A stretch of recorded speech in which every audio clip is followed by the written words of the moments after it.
back with our monthly series of Grandstand Conversation, an exciting round of discussion conducted by our consulting editor Pradyuman Maheshwari with global industry captains Mike Florence, Ralph Barnett and our very own R. Balki, reflecting on the standards of creativity in Indian advertising on the sidelines of the judging of the Curious Creative Awards where they were jury foremen. I have here with me Ralph Barnett of Sapient Natro, R. Balki, who is the chairman of the Mullen Lowe Group, and Mike Florence. So from the entries that you've seen and from the judging that you've done, what do you think is the state of Indian creativity? So to give some context, from the work that I've seen in the UK or in America or globally the entries here are as good as any other stage that I've seen. As ever, there's lots of work that comes in and it takes time to find the gems and the cream rises to the top.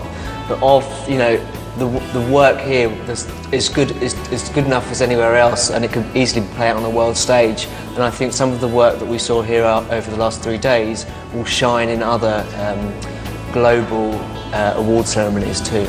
Ralph, what is your view? Yeah, I tend to agree with Mike. There's a great standard of calibre of work. I'm not sure the depth of work is quite there compared to other markets, but certainly there's a great spectrum of fantastic work, and certainly they'll do well internationally. Balki, I asked this question because in the context of the Goa Fest Abbey, where we did not have any Grand Prix at all, and the mention was that the work this year is not of the part of international level. So would you agree with that view, or is it otherwise? I think the one, like you were saying, the percentage of the gems or the kind of work that you're going to be talking about is always the same in most kind of award shows. It's all about sifting through a lot of stuff before you get there. So 10%, if you get to the number of 10% itself is huge, and that's the standard in most award shows. Also, I think both Abbeys, and it's a funny kind of thing in India, I don't think it's all the agencies are represented, either in the Abbeys or the Curious. So that also is not a true reflection of what is the work that has happened this year. It's what's the work that's been entered into these award shows. That's quite different from what's really happened.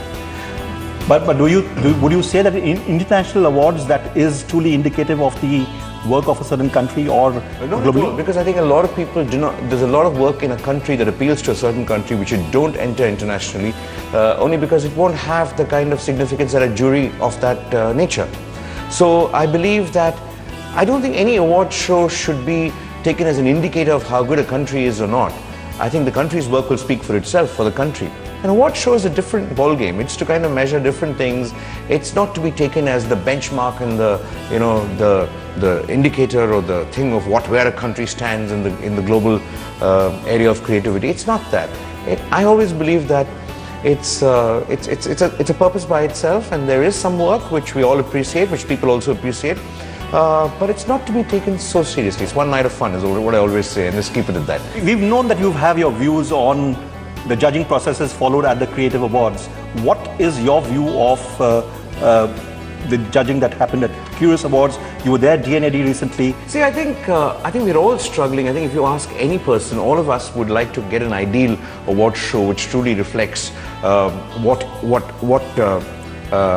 advertising should be done, and what's the most creative solution for a particular problem that we all kind of face. I don't think it's possible to ask a jury to be in a room for 4 days and look at 2,000 entries and actually have people deeply think about every entry, and it's a very difficult, complex process. So you've got to take it with a pinch of salt, number one. Or you make it like so expensive that really agencies spend a lot of time in thinking about what should be entered and what is truly great and what should not be, what should be sifted in the agency itself. I mean, there must be ways to kind of really get the better work here. Today what's happening is people just send a lot of things which I don't even think should be entered, should be put up on the agency walls, and people send it for award shows. Maybe the barriers for not sending it are not there. Mike, do you agree? I do agree. I don't think that's just these awards. I think that's indicative of all awards show that people want to be seen to be entering, and even if they haven't got the quality of work that's required, they'll enter it anyway. That makes it harder for us as judges we have to sift through more. However, what it does do is when you do find gold, it really stands out. So after 3 days of judging, I was like, whoa, there's a lot of work. And then when we came, I was thinking, what was the good stuff? And when we came back to the shortlist, it's like, right, there is good stuff, and actually there's some really good stuff here. But I do think you're right. I think that the process of self-filtering, or the way that different agencies across the world enter awards, they need to take a little bit more pride in what they enter as opposed to just entering it for the sake of entering. I think. Ralph, what is your view internationally? How is it? How are awards looked at? You've got to look at every award show on its own merit, celebrating its own unique creativity, whether it's in India, England, Australia, wherever it is. And that's what's really got me excited this year, is to come along and see the cultural context and the uniqueness of the Indian market. And I'm looking at it through that lens. I don't want to be looking at it as how does this country represent the power of their creativity versus another country. For me, it's just a great celebration of how India see their creative. Any significant trends that you would spot from the work that you've seen in the digital category? Yeah, I think one of the trends that I'm seeing is a real development in branded content, and that using that beautiful Indian storytelling capability and using that to harness really powerful messages and then pushing them out to make impact. Balki, what do you think about any significant trends that you see? Today cases and the way we write case studies, how many million people have been affected, has become a big thing. It's a trend.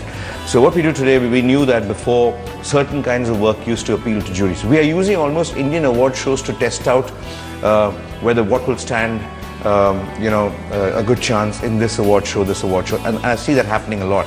And I see a lot of rural communication for the either unfortunate or somebody helpless or somebody, a victim or some very big social cause that's been tackled from a very urban perspective, using the rural audience to appeal to a globe that has a certain view on social issues itself.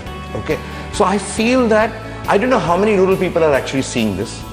I think it's urban people talking to urban people about a rural audience and trying to impress themselves about a social cause. A lot of it is what I see that. And it's a very dangerous trend, because again we are creating a lot of communication thinking this is what maybe a global audience will like. And do you think the social cause advertising is possibly being done for doing well on the award circuit? Sometimes, actually most of the times, but there are some which are very genuine, but most of the time, yes.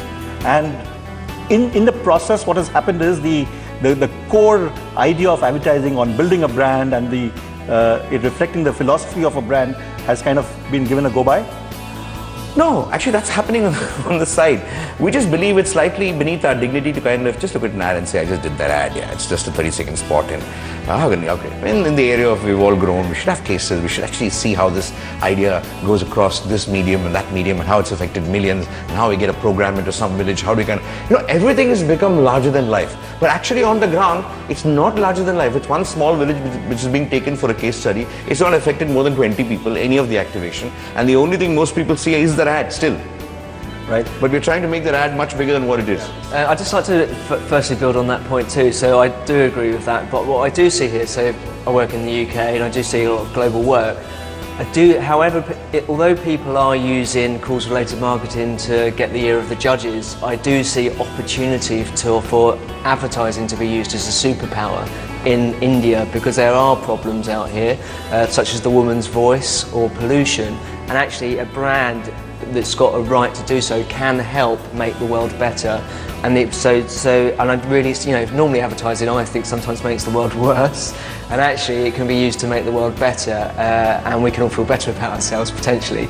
But to see the point through, rather than thinking about it just as a case study, see it through and stick to it. So on that note, the aerial share the load work, one I thought was great. There's a reason why Ariel involved, there's a cause-related issue, but then in terms of the media, back to your question, how they innovated in their use of outdoor experiential activity, the labels on the shirts, all of it was great, and there was some real out-of-the-box thinking, and that whole campaign was just a really good holistic campaign that ticked all the boxes.